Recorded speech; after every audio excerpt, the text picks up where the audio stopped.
ऐसे समझिए, आपको वोट और वोटर पहले इलेक्शन कमीशन बनाती थी, उनका दायित्व था, और इस बार वोटर को दायित्व है कि आपको बनवाना है।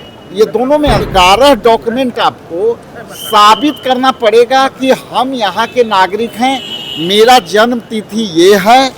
ये विशुद्ध रूप से मौलिक अधिकार का हनन है और उनको मताधिकार से रोकने के ये साजिश है। नमस्कार, आप देख रहे हैं पंजाब केसरी टीवी और आपके साथ मैं हूं आशा गौतम।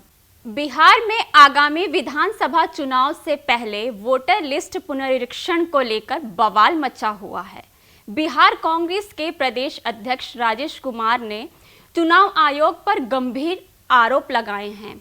राजेश कुमार का कहना है कि वोटर लिस्ट के पुनरीक्षण की प्रक्रिया में चुनाव आयोग ने जानबूझकर आम जनता के अधिकारों पर हमला किया है।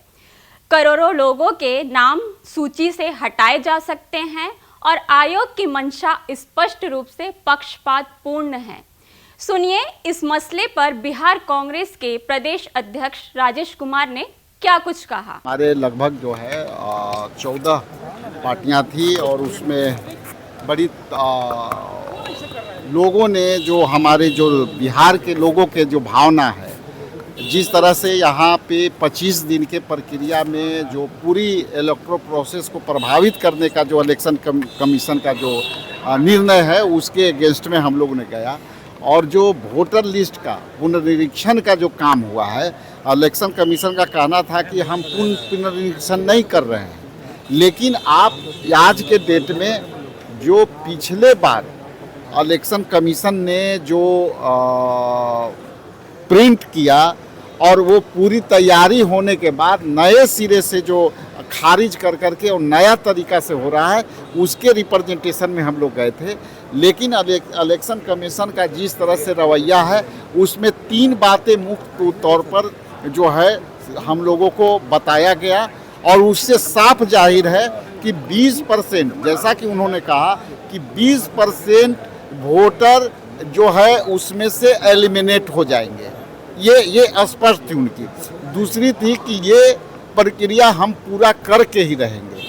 तो इसमें देखिए, यहाँ बाढ़ का स्थिति है, सुखाड़ का स्थिति है, और आज के डेट में 18 दिन, आज से यदि जोड़ेंगे तो 18 दिन का जो है अवधि बच जाता है। और 18 दिन में आप कैसे उस प्रक्रिया को पूरा करेंगे और कैसे हो रहा है वो किसी को नहीं पता। इसलिए आने वाला समय में आज हम लोग संभवतः बिहार के इलेक्शन कमीशन से भी हम लोगों ने टाइम मांगा है कि आप टाइम दो, हम लोग यहाँ भी रिप्रेजेंटेशन इंडिया गठबंधन के लोग करेंगे। अभी समय मिला है नहीं मिला है, लेकिन आज हम लोग मांग किया है कि हम लोग को आज समय दीजिए। जो चुनाव आयोग का जो जवाब मिला उससे आप लोग संतुष्ट अभी फिलहाल? देखिए, संतुष्ट की क्या बात है।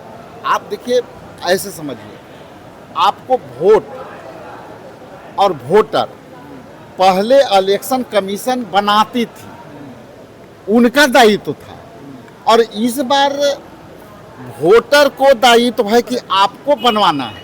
ये दोनों में अंतर है। और 11 डॉक्यूमेंट आपको साबित करना पड़ेगा कि हम यहाँ के नागरिक हैं, मेरा जन्म तिथि ये है। तो भारत में रहे लोग को अपनी नागरिकता भी उसमें साबित करनी पड़ेगी। इसलिए वो सब के लिए है, मेरे लिए भी है, आपके लिए भी है, और आम नागरिक के लिए भी है। और ख़ास करके ST SC OBC और जो गरीब तबके के लोग हैं, वो जो है उनके पास कोई एविडेंस नहीं है। और उन्होंने कहा कि BLA जो हमारे जाएंगे, वो जो है 2 बार अटेम्प्ट करेंगे घर पर, और 2 बार यदि घर पर नहीं मिलेगा तो उसको भी हम एलिमिनेट कर देंगे। इसलिए ये वोटर लिस्ट तक मामला नहीं है कि वोटर बनने के नहीं, ये विशुद्ध रूप से मौलिक अधिकार का हनन है और उनको मताधिकार से रोकने के ये साजिश है। और यदि ये रुक जाएंगे तो आप वृद्धा पेंशन कैसे होंगे, युवाओं के नौकरी के आप कैसे देंगे, क्योंकि उनको आइडेंटिटी यदि वेरीफाई करना होगा तो उनको वोटर चाहिए। इसलिए युवा के साथ भी समस्या है। बहरहाल बिहार में आगामी विधानसभा चुनाव से पहले इलेक्शन कमीशन के वोटर लिस्ट पुनरीक्षण का कांग्रेस पार्टी विरोध कर रही है। इस प्रक्रिया से बिहार के 20% वोटर हट जाएंगे, जो कि मौलिक अधिकारों का हनन है। देश और दुनिया की तमाम बड़ी खबरों से अपडेट रहने के लिए आप देखते रहिए पंजाब केसरी।